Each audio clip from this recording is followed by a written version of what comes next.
Hello and welcome back, dear listeners, to another episode of the English Globe. I'm Adam, and as always, I'm here with my co-host, Julia.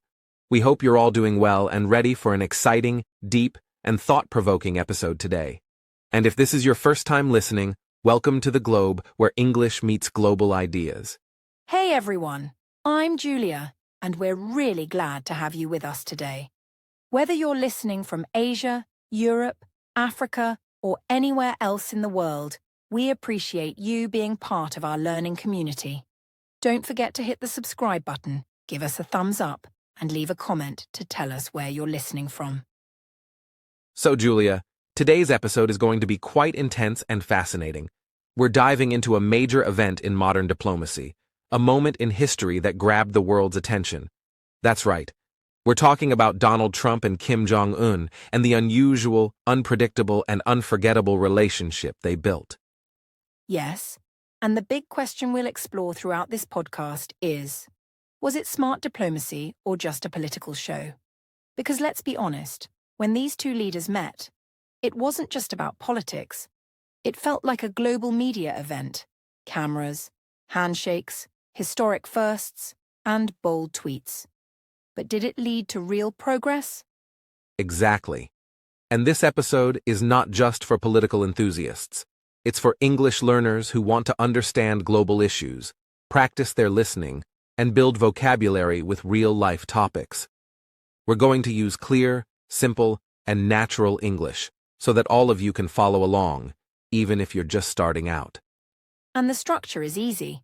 We'll start with some background, look at the key players, Trump and Kim, then walk through their major meetings, and finally, give our analysis.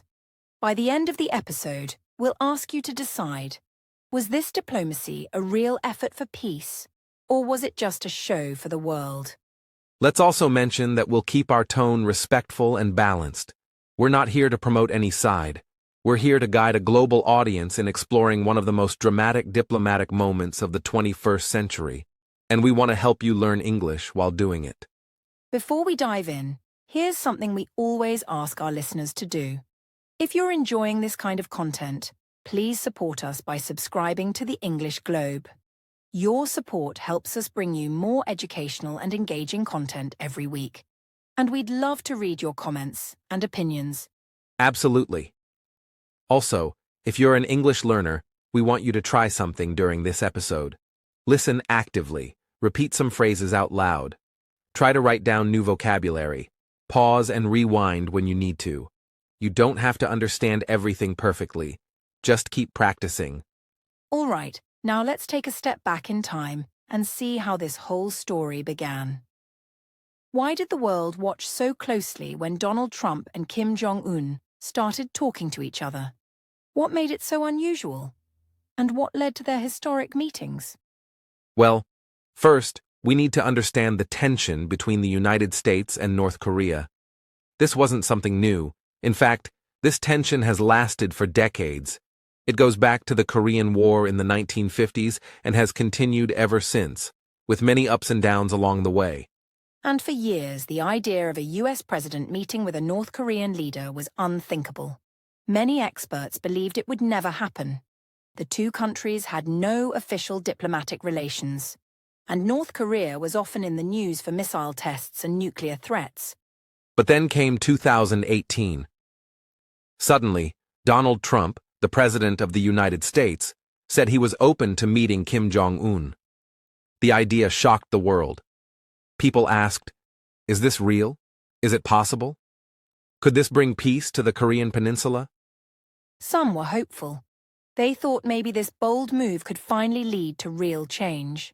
Others were skeptical. They believed it was just a photo opportunity, a performance to make both leaders look powerful without solving any real problems. And that's exactly why we're here today. To explore both views. We're going to walk through what happened, what was said, what was promised, and what was delivered. And we'll leave the final judgment to you, our thoughtful listeners. Remember, this is more than just politics. It's a chance to reflect on how the world communicates, how leaders use media, and how English is part of global conversations. So take a deep breath, grab your headphones, and get ready. Because this journey into global diplomacy is about to begin.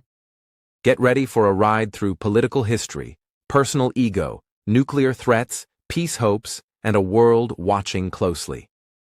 This is Trump versus Kim Jong-un, smart diplomacy or political show. Only here on the English Globe. Coming up in our next section, we'll give you the background of the US-North Korea relationship. From the Cold War to missile tests, we'll explain why things were so tense before Trump and Kim ever shook hands. Stay with us. Let's go back in history to understand why the relationship between the United States and North Korea is so complicated.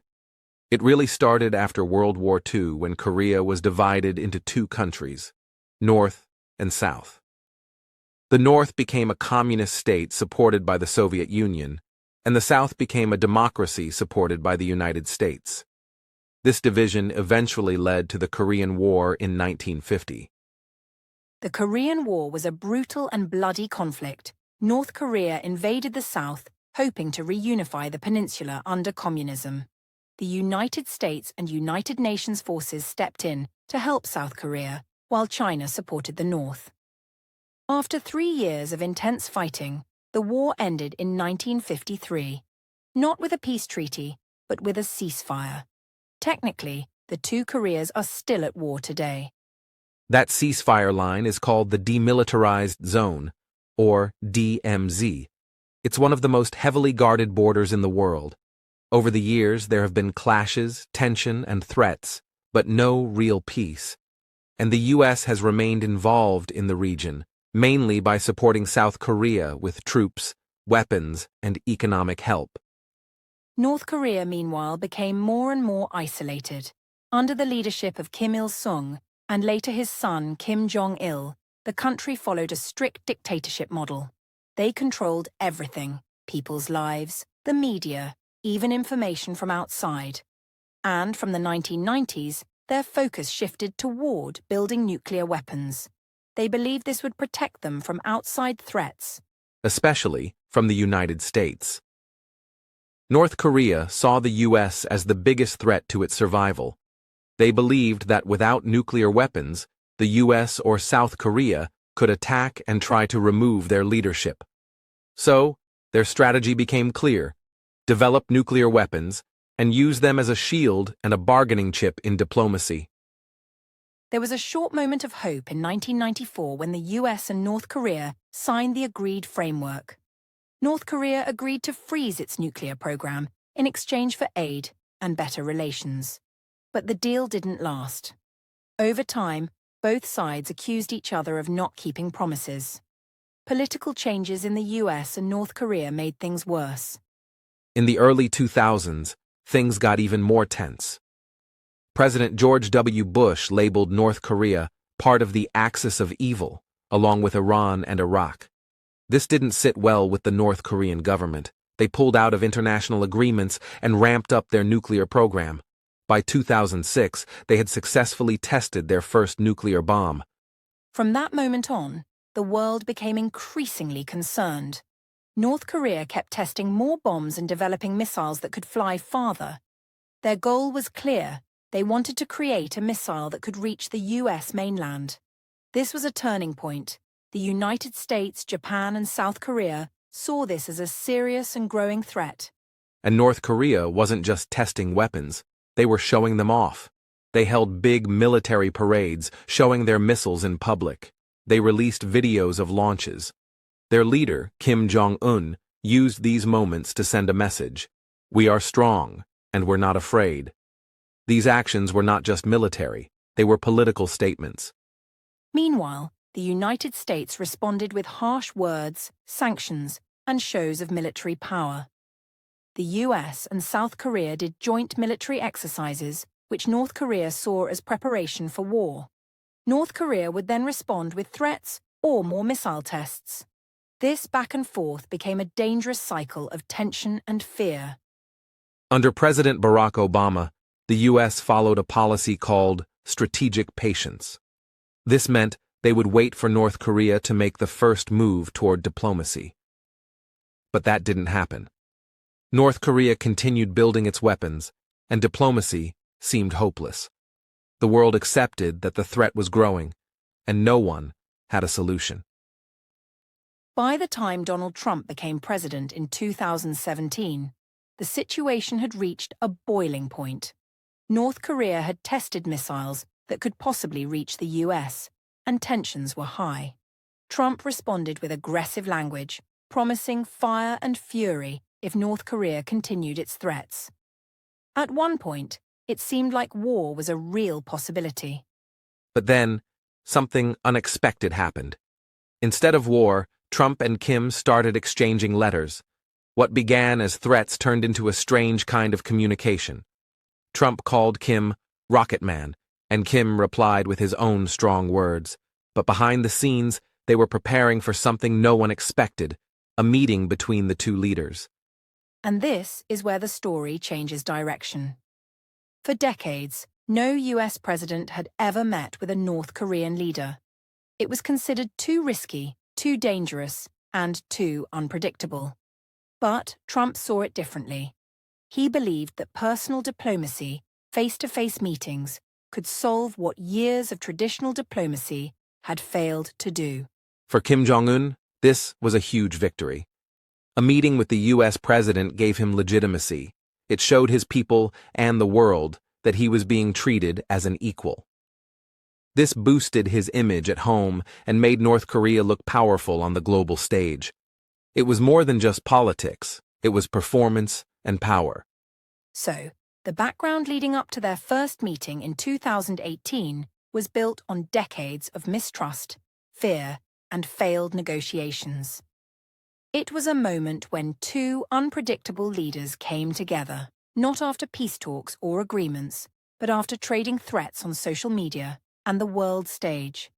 What followed were historic summits, dramatic headlines, handshakes at the DMZ, and moments that felt like they came out of a movie. But the big question remained. Was this real diplomacy, or just a performance for the cameras? Did anything change, or was it all for show?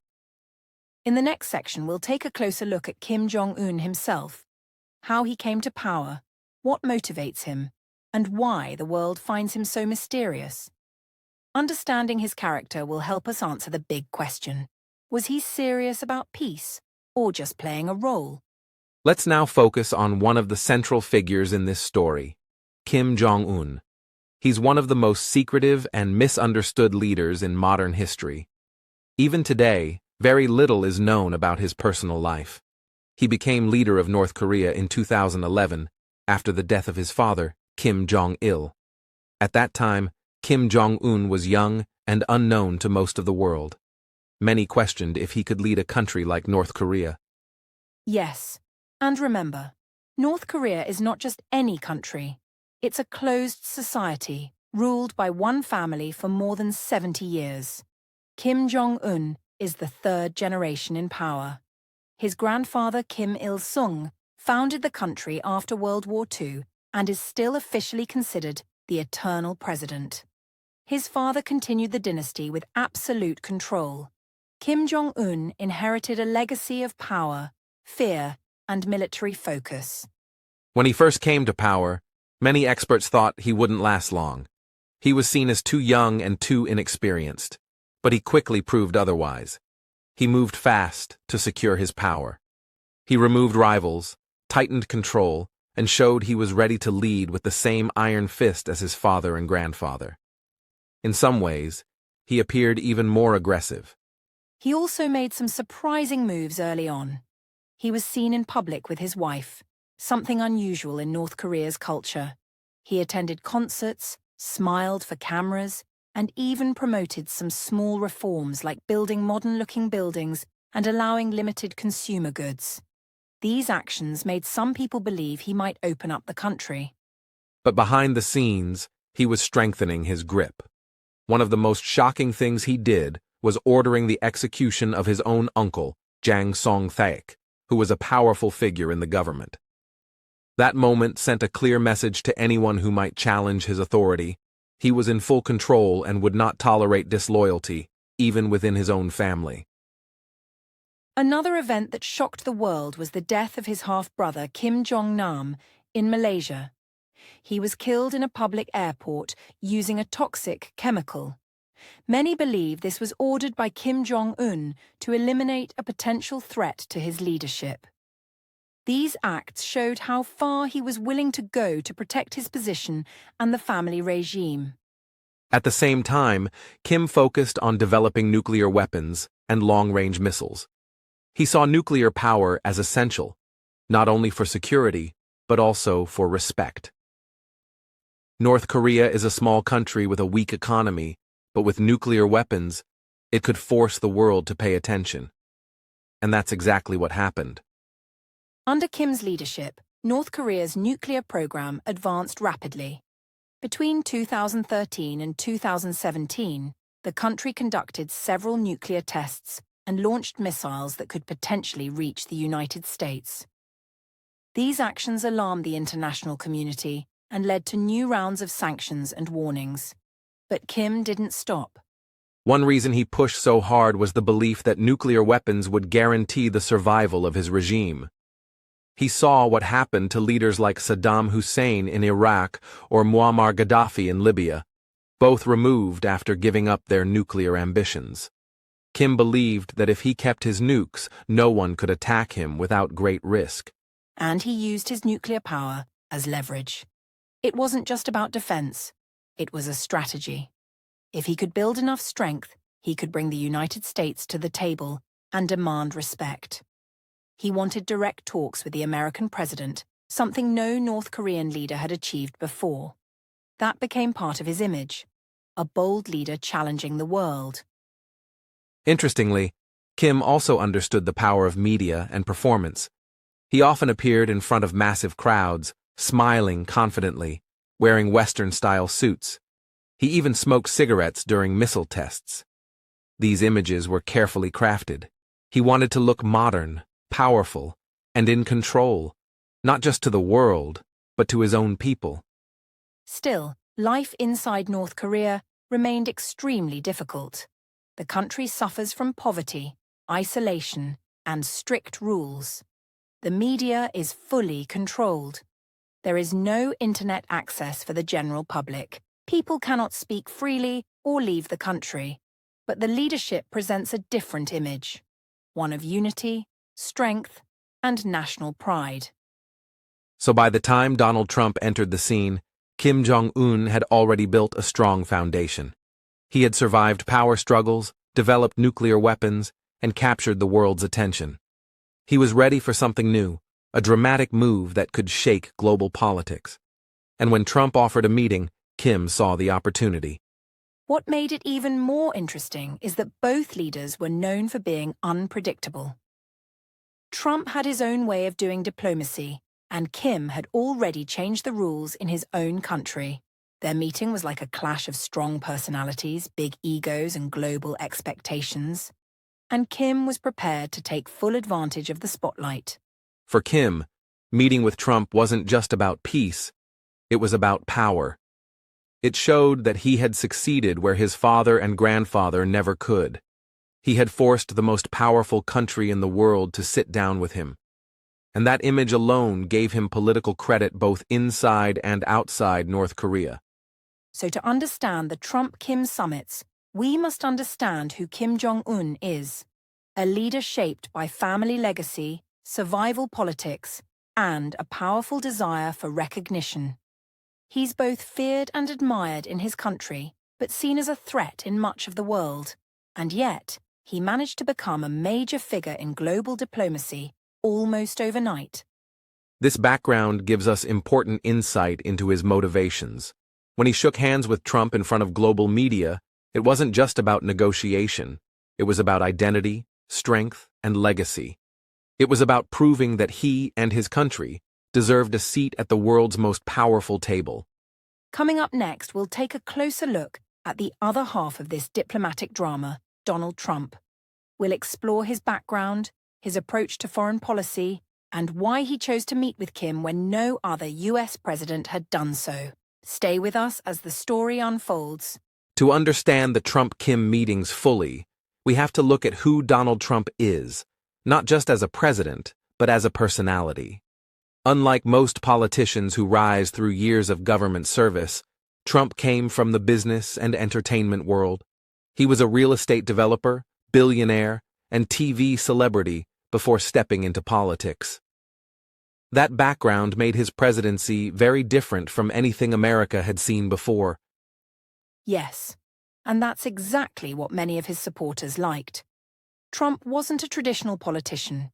He promised to do things differently. He talked directly, often through social media like Twitter, and he wasn't afraid to challenge the rules of diplomacy. Some saw him as bold and refreshing, while others saw him as dangerous and unpredictable.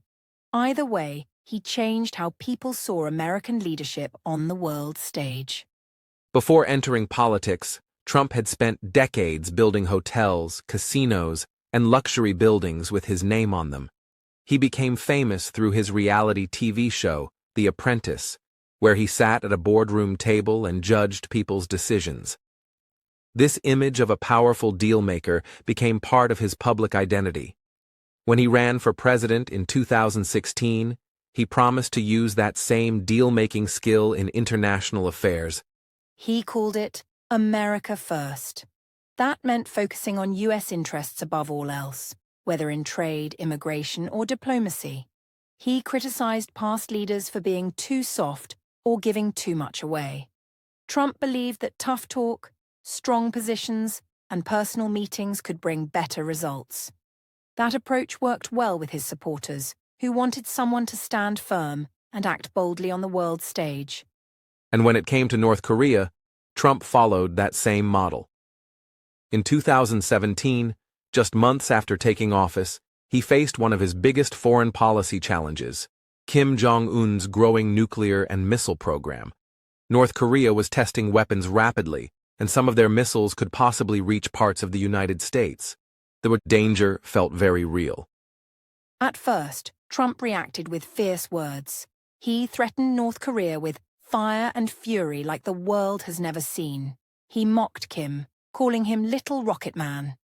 The world held its breath. Leaders and experts feared that this exchange of insults could spiral into actual conflict. But surprisingly, something unusual happened next. The tone began to change. Trump shifted from threats to openness. He said he was willing to meet Kim Jong-un and talk directly. This was unheard of. No sitting U.S. president had ever agreed to meet a North Korean leader. Most followed a cautious policy, waiting for North Korea to act first. But Trump said, why not talk? He believed that face-to-face communication could lead to deals where traditional diplomacy had failed. For Trump, it was also about image. He saw himself as a problem solver, a man who could do what others couldn't. Meeting Kim would be a dramatic history-making moment. It would show the world that he could bring enemies together. Whether it was real progress or just media theater, it fit perfectly into Trump's larger brand of being bold and different. And that idea of personal diplomacy was key to how Trump ran his foreign policy. He often preferred direct talks between leaders instead of long negotiations through diplomats. He believed that strong relationships between leaders could break down barriers. He tried this with Russia's Putin, China's Xi, and even NATO leaders. But with Kim, it was the most surprising. Still, not everyone agreed with this style. Many experts warned that Trump was giving Kim legitimacy too easily. By agreeing to meet without any real conditions, they argued Trump was helping Kim appear powerful without getting anything in return. It was a big risk, one that could either lead to peace or make things worse. Even within the U.S. government, there was debate. Some of Trump's advisors supported the meeting, while others were unsure. There was concern that Kim would promise things he didn't plan to deliver. But Trump remained confident. He believed that by showing strength and offering respect, he could strike a deal. And remember, Trump was always thinking about public reaction. He wanted dramatic headlines and powerful images. A handshake with Kim, standing together on global television. That was a moment made for history books and news clips. It wasn't just policy, it was performance. And Trump knew exactly how to use that stage. He also believed that treating Kim with respect instead of insults, might open the door to negotiation. So after calling him Rocket Man, Trump later said they had developed a great relationship. It was confusing to many, but for Trump, it made sense. He was using both pressure and praise, trying to keep Kim off balance and engaged. It was a very different approach. Most leaders would not switch between insults and friendships so quickly. But Trump wasn't afraid of contradiction. He wanted to surprise people, keep them guessing. And in that strategy, Kim Jong-un was the perfect partner. Another leader who understood the power of media and unpredictability. Together, they created moments that no one expected. Meetings, letters, even jokes. Trump once said he and Kim fell in love because of the letters they exchanged. Of course, this made headlines all over the world. But behind the strange words, there was a real diplomatic effort happening. Trump truly believed he could convince Kim to denuclearize. So the stage was set. Two leaders, both dramatic, both bold, both outside the rules of traditional politics. Trump wanted a historic win, and Kim wanted global respect. The first meeting was arranged. The world watched closely. Some hoped for peace, others feared a trap. But everyone agreed. It was unlike anything diplomacy had seen before. And that's why it's important to understand Trump, not just as a president, but as a performer. His life before politics shaped how he acted on the world stage. Every word, every handshake, every photo was part of a message. He wanted to look strong, smart, and in control. And for him, success was measured in moments, not just results. Next, we're going to take you to that first major moment, Singapore 2018. Trump and Kim stood side by side, smiling for cameras, shaking hands as if they were old friends. But what really happened behind the scenes? What was promised? And did that meeting bring us closer to peace, or was it just for show? The first ever meeting between a sitting U.S. president and a North Korean leader happened on June 12, 2018, in Singapore. This wasn't just another diplomatic event. It was a global spectacle. Former President Donald Trump and Kim Jong-un stood together, smiling for cameras, shaking hands in front of the flags of both nations. For a moment, history paused. Two enemies, once on the edge of war, were now sitting at the same table. The location itself was carefully chosen. Singapore is a neutral country with strong relations with both the US and North Korea. It offered security, international media access, and a symbolic setting for peace. Everything from the hotel to the timing was planned to create the perfect political stage. But behind the images and handshakes, the real question remained: would anything meaningful come out of this? Leading up to the summit, expectations were mixed. Some believed this was a major breakthrough, a chance to end decades of hostility. Others feared it was just a photo opportunity, with no real progress on the hard issues. Many experts warned that North Korea had made promises in the past, only to break them later. Still, the world watched with hope and curiosity. The summit began with a dramatic handshake. Trump and Kim walked toward each other, smiled, and clasped hands firmly. It was broadcast live around the globe. The American flag stood next to the North Korean flag, a shocking sight for many who remembered the years of threats and missile tests. This was diplomacy on display, and both leaders played their roles perfectly. After that handshake, the two held a one-on-one meeting with only their interpreters present. Then they joined their teams for a working lunch. The menu itself became part of the news, symbolizing a mix of East and West, just like the meeting itself. It was a moment heavy with symbolism, but light on clear strategy. Still, the tone was positive. At the end of the summit, the two leaders signed a joint statement. It was short, just over one page, and included 4 main points: to establish new US-North Korea relations, to build a lasting peace on the Korean peninsula, to work toward complete denuclearization of the peninsula, and to recover and return the remains of American soldiers from the Korean War. The signing ceremony was big on drama. Trump even showed Kim the inside of his presidential limousine, the Beast, as a gesture of friendliness. At the press conference afterward, Trump said the meeting had gone better than expected. He called it a great moment in history and claimed the North Korean nuclear threat was now under control. But when people looked closely at the joint statement, they noticed something missing: specifics. There was no timeline, no details about how denuclearization would happen, no clear process. Kim made no firm commitment to give up his weapons, and Trump offered to stop joint military exercises with South Korea, a major concession. That announcement surprised even American allies. South Korea wasn't informed in advance, and neither were U.S. defense officials. Critics said Trump had given up too much for too little. In return for a vague promise, he handed Kim international recognition and a global platform, with no guarantee of real change.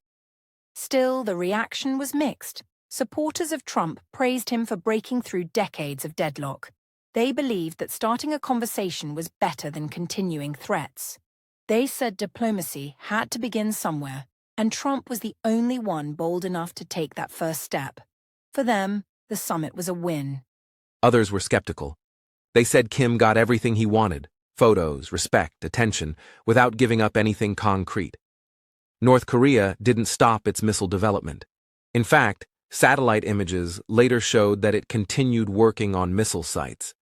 The promises of peace seemed to fade in the weeks that followed. Another concern was human rights. North Korea has one of the worst human rights records in the world. But during the summit, that topic was barely mentioned.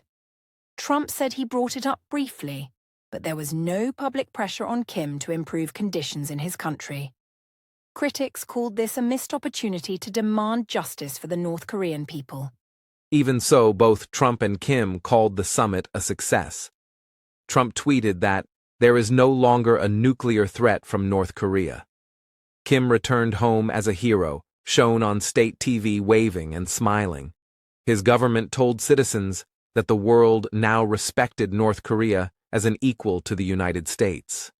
The summit gave both men what they needed politically. From a media point of view, the summit was gold. Photos, videos, sound bites, it had everything. It looked like history in the making. But underneath the surface, questions remained. Was this the start of real peace talks, or just a carefully designed performance to benefit both leaders at home and on the world stage? Diplomacy isn't just about what's signed on paper. It's also about perception, power, and momentum.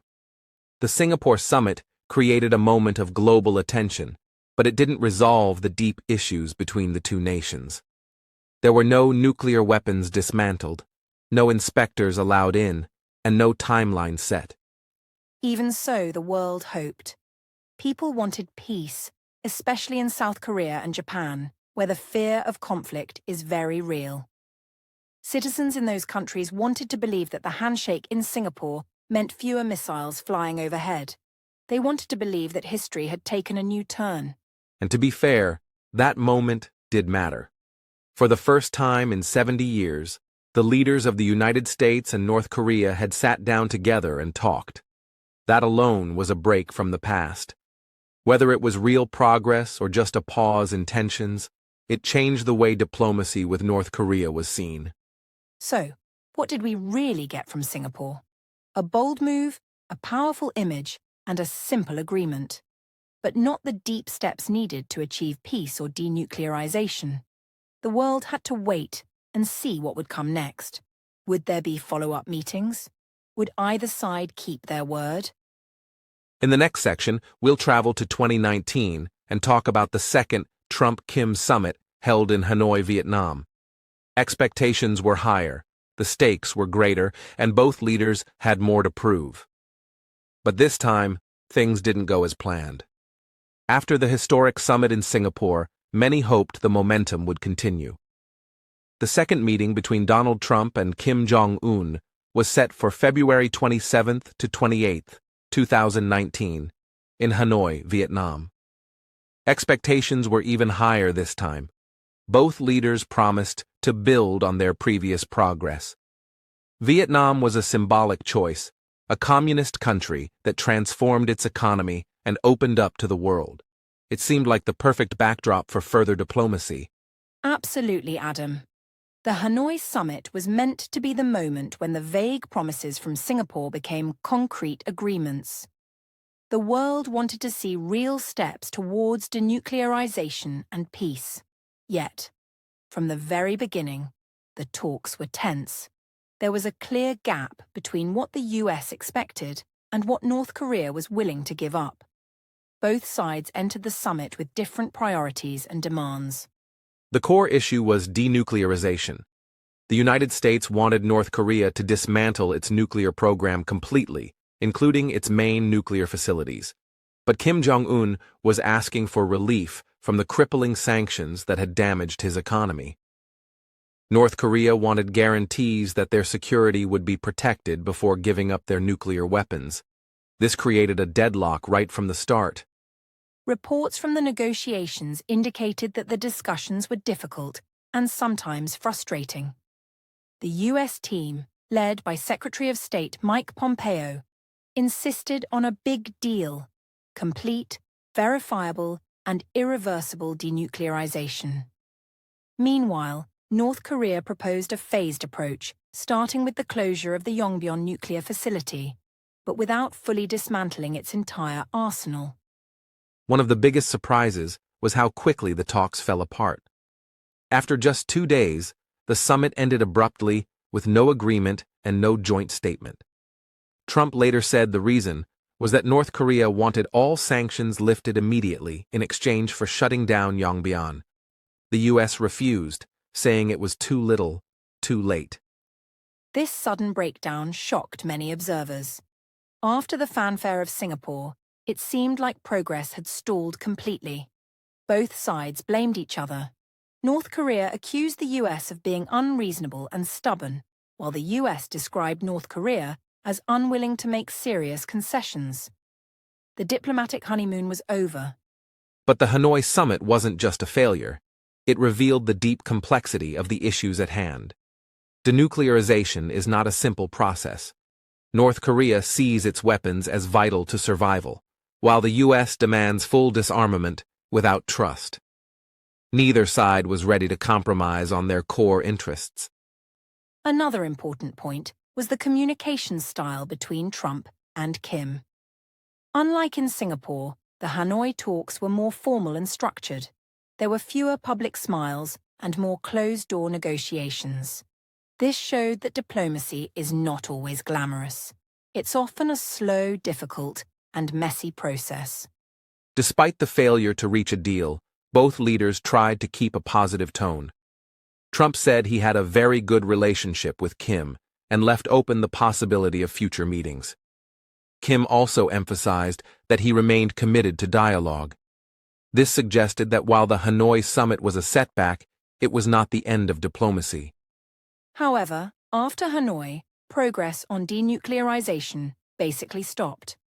North Korea continued to develop and test new missiles, including weapons that appeared more advanced than before.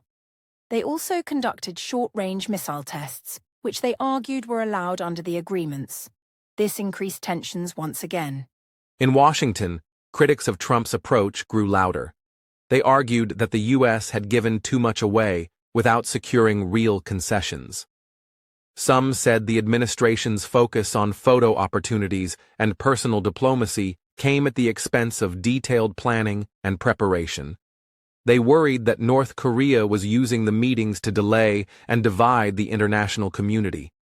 Meanwhile, in North Korea, state media celebrated Kim as a strong leader who had stood firm against American pressure.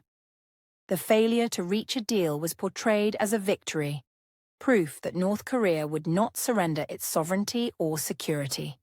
This narrative reinforced Kim's domestic power and justified continued weapons development. The Hanoi summit also had consequences for the US alliances in the region. South Korea and Japan, deeply concerned about North Korea's missile tests, criticized the lack of coordination and transparency.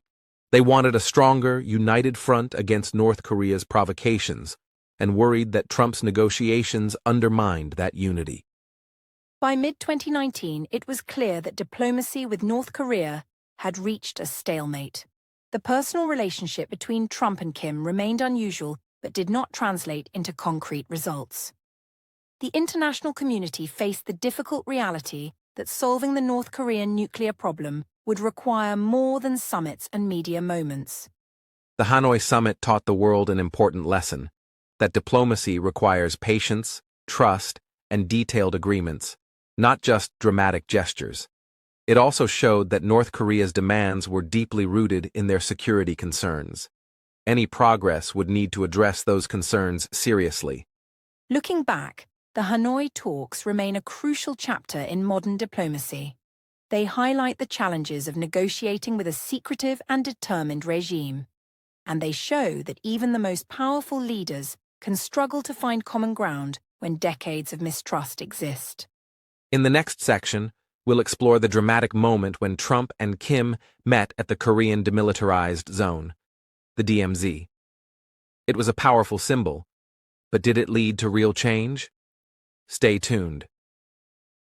Following the collapse of talks in Hanoi, diplomatic efforts seemed stalled, but in June 2019, something unexpected happened.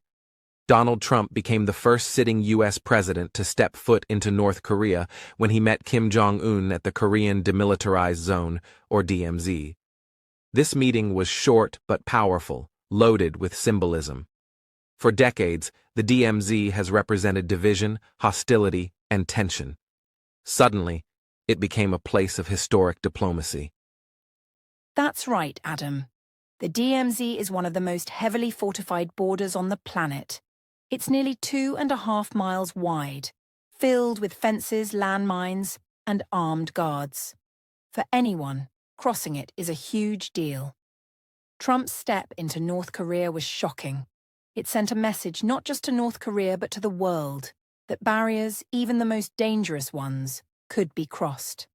It was a photo opportunity with deep political meaning. The meeting itself was brief, only about 20 minutes. There were no formal talks or agreements signed, but the optics were clear. Trump and Kim walked together, talked informally, and seemed friendly. The moment was broadcast live. It was a dramatic contrast to the hostility and threats of just a few years before. For many, it was a hopeful sign that the door to peace might still be open.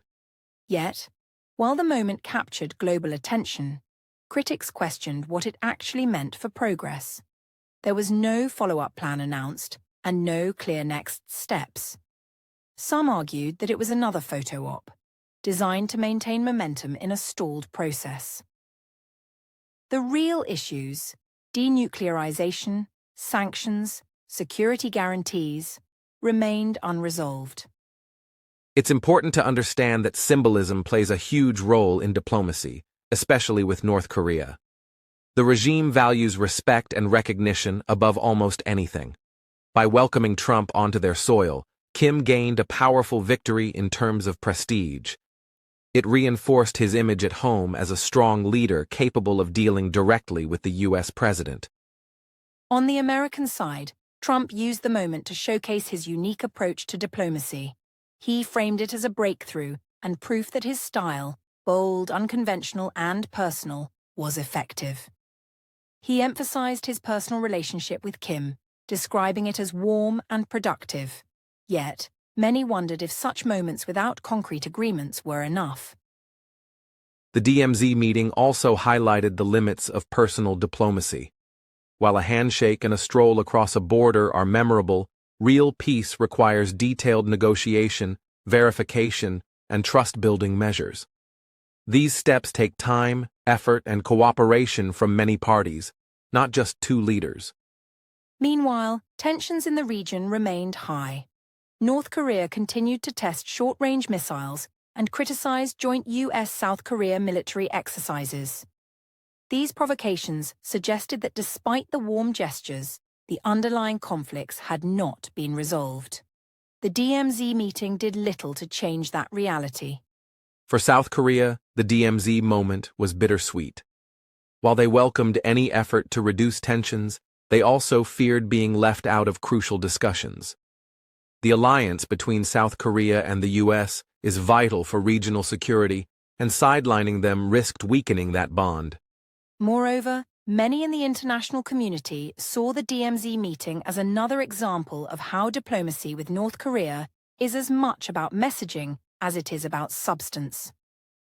Both leaders used it to project power and influence, but the lack of follow-through raised doubts about its lasting impact. Looking back, the DMZ meeting stands as a symbol of hope mixed with uncertainty.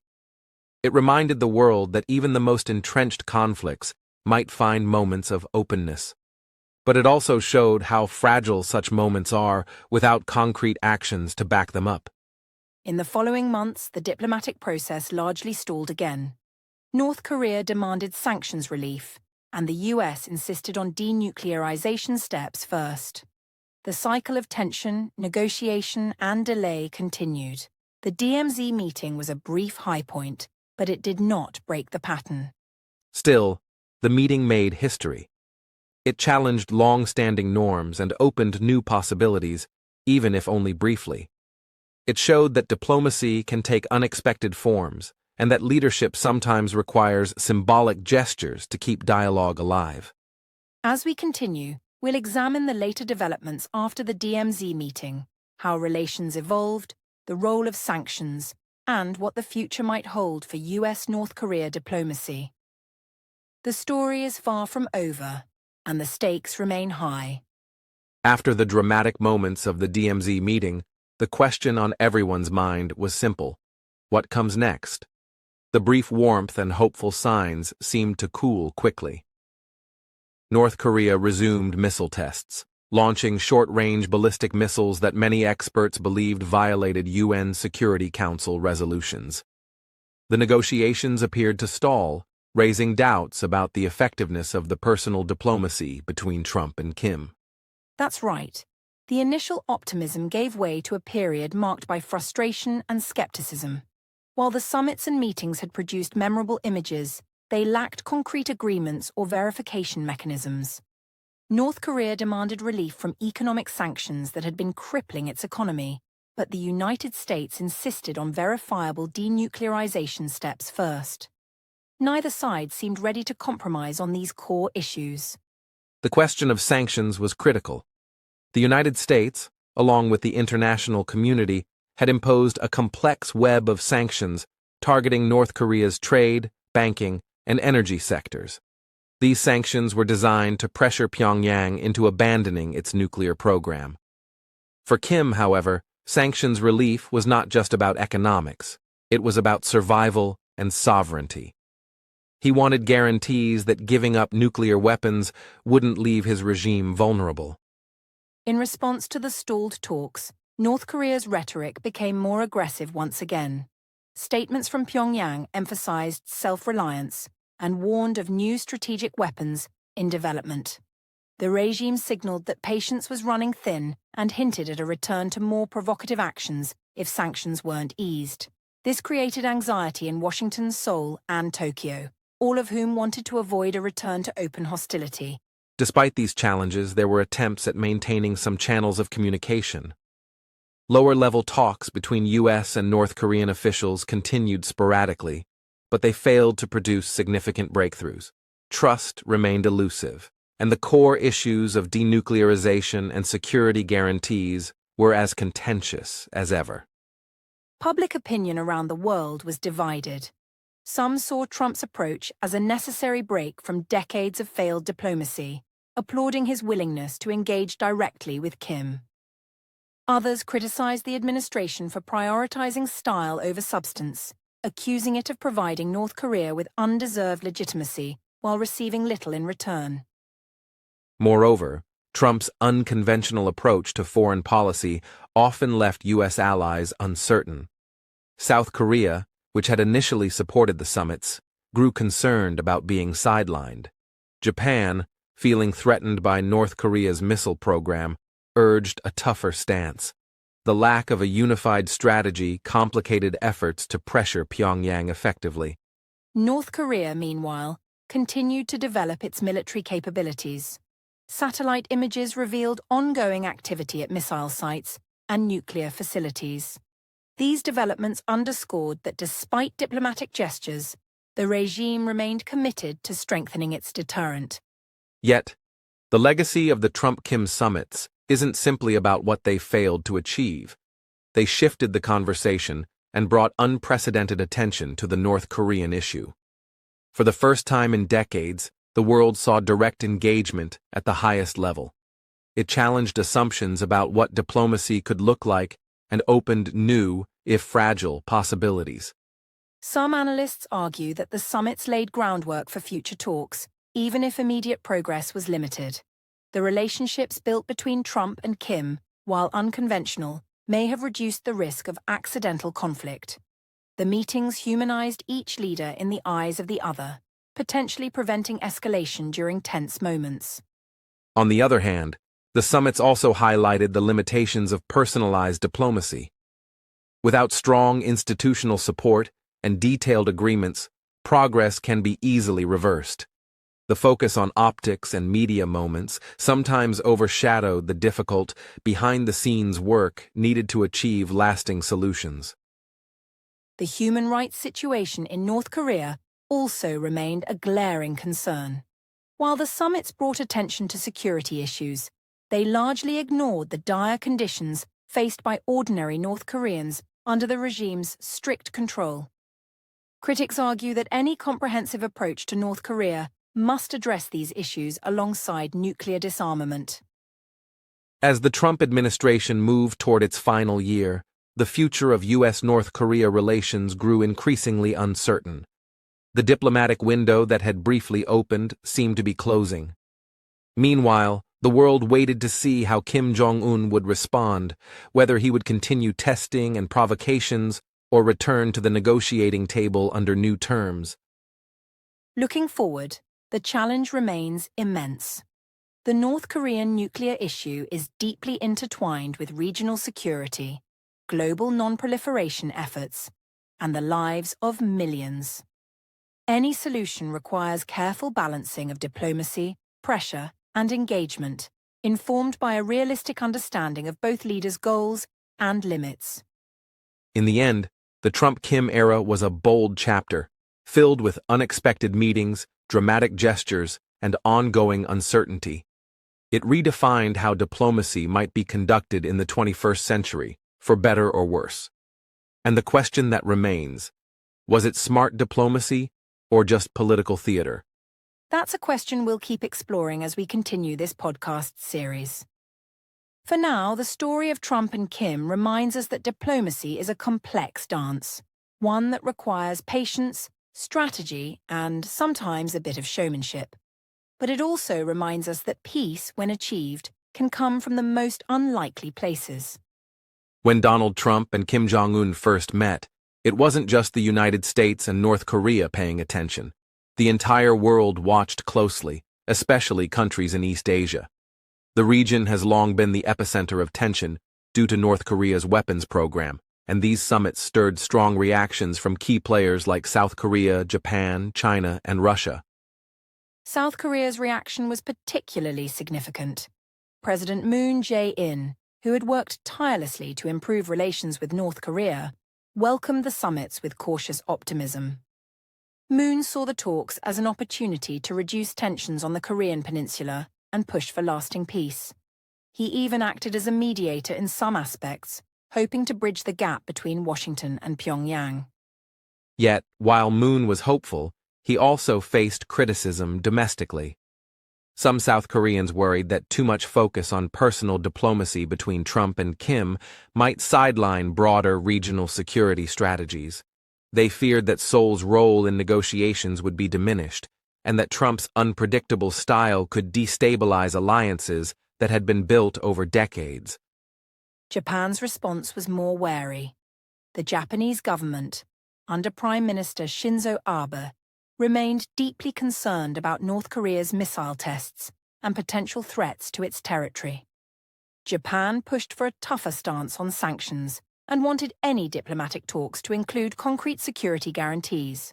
They also emphasized the importance of addressing the issue of Japanese citizens abducted by North Korea, a sensitive and unresolved matter. China, North Korea's largest trading partner and traditional ally, watched the summits carefully. Beijing welcomed any reduction in tensions, but was skeptical about Trump's unorthodox methods. China's main interest has always been regional stability and preventing conflict near its borders. While China supported sanctions enforcement, it also hoped to maintain influence over Pyongyang and keep the peninsula from becoming a flashpoint. Russia, too, showed interest. Moscow expressed support for diplomatic efforts and emphasized the need for dialogue. Russia's involvement in regional security has increased in recent years, and it viewed the Trump-Kim summits as part of a broader shift in power dynamics in Northeast Asia. Russia generally advocated for a multipolar approach to security, involving all major regional players. Despite these varied responses, there was a common theme. All these countries wanted a peaceful resolution to the North Korean issue, but differed on the methods. The Trump-Kim summits introduced new variables, shaking up traditional diplomacy and alliance dynamics. The personal nature of the meetings raised questions about how stable and sustainable any agreements could be. Many analysts warned that sidelining multilateral diplomacy in favor of bilateral meetings risked undermining existing frameworks like the six-party talks, which included the US, North Korea, South Korea, China, Japan, and Russia. These forums had been working, albeit slowly, to address the nuclear issue collectively. The Trump-Kim summits, while historic, did not replace the need for broader cooperation. Furthermore, these summits challenged the role of diplomatic institutions and career negotiators. The heavy reliance on personal relationships between leaders brought unpredictability, but also risked losing continuity. When leaders change, personal bonds can disappear, potentially unraveling any progress made. The regional responses also reflected domestic politics. Leaders in South Korea and Japan had to balance public expectations for peace with security concerns. China and Russia had their own geopolitical interests, viewing the Korean peninsula as a critical area for influence. The international community's response was not just about North Korea. It was about power, alliances, and regional stability. In addition, global organizations like the United Nations remained involved through sanctions enforcement and human rights monitoring. The UN Security Council repeatedly condemned North Korea's missile tests and called for denuclearization. However, enforcement depended heavily on the cooperation of regional powers, complicating the issue. So, while Trump and Kim's meetings grabbed headlines and made history, the broader international context remained complex. The region's many players each brought their own interests, fears, and strategies to the table. This made any lasting solution to the Korean nuclear issue difficult, requiring delicate diplomacy beyond just two leaders. The international community learned that solving this problem would require patience, coordination, and balancing competing interests. The Trump-Kim summits were a significant chapter, but only one piece of a much larger puzzle. The path to peace on the Korean peninsula remained uncertain, and the role of global and regional actors critical. As we look to the future, the lessons from these summits remind us that diplomacy is never simple. It involves many voices and requires long-term commitment. The story of Trump and Kim, while unique, is part of an ongoing effort by the world to find security, stability, and peace in a very challenging region. As we come to the closing chapter of this podcast, it's important to reflect on what the Trump-Kim era taught us about diplomacy, international politics, and the complex path toward peace. The unprecedented meetings and historic moments showed the world a new style of engagement, but also highlighted the limits of personal diplomacy when deep issues remain unresolved. Exactly, Adam. One clear lesson is that no matter how dramatic or groundbreaking a summit might be, lasting peace requires detailed planning, clear agreements, and sustained effort. The nuclear issue isn't just a political problem. It's a security challenge that demands verification, trust building, and cooperation over many years. Quick wins are rare in this arena. Moreover, the future of U.S.-North Korea relations depends heavily on addressing the underlying security concerns of both sides. North Korea sees its nuclear arsenal as a deterrent against external threats, particularly from the U.S. and its allies. For Washington, preventing nuclear proliferation and protecting regional stability remain top priorities. Bridging this gap is no small task. The Trump-Kim summits also remind us that leadership matters. The personalities, communication styles, and political pressures on both sides shape how diplomacy unfolds. While Trump's bold approach broke from tradition, future leaders may need to combine personal engagement with institutional support and careful negotiation strategies to succeed. Looking beyond the U.S. and North Korea, the involvement of regional actors like South Korea, Japan, China, and Russia will continue to be critical. Their security concerns, economic interests, and political dynamics influence the possibilities for peace. Any comprehensive approach must include these countries as partners, not just observers. Human rights and humanitarian issues must also be part of the conversation moving forward. While denuclearization grabs headlines, the everyday suffering of North Korean citizens under a repressive regime cannot be ignored. International pressure and dialogue should include efforts to improve living conditions and protect basic freedoms. Technology and intelligence will play important roles too. Monitoring compliance with any agreements requires sophisticated tools and transparency. Satellite imagery, inspections, and open communication channels are essential for building confidence and preventing misunderstandings that could lead to conflict. Looking ahead, there are several possible paths. One scenario is a gradual, phased approach to denuclearization, coupled with incremental sanctions relief and security guarantees. Another is continued stalemate, with occasional provocations and dialogue attempts. The future may also include new actors, changing geopolitical conditions, or shifts in leadership that open or close doors. Whatever happens, the story of Trump and Kim will remain a fascinating case study. It challenged norms, pushed boundaries, and sparked debates worldwide about what diplomacy can and should be. It showed that even the most entrenched conflicts can find moments of openness, but also how fragile those moments are without follow-through. For students of international relations, policymakers and citizens alike, the Trump-Kim era offers lessons in both hope and caution. It reminds us that peace is a process, not a single event. It requires commitment, creativity, and the willingness to engage with difficult realities. As we conclude, it's worth asking ourselves, how can future leaders learn from these experiences? How can diplomacy evolve to meet 21st century challenges? And what role can each of us play in supporting efforts toward peace and stability in the world? Those are questions for another conversation. But for now, we hope this podcast has helped you understand the complex dance between Trump and Kim, between bold gestures and realpolitik, between hope and skepticism. Thank you for joining us on this journey.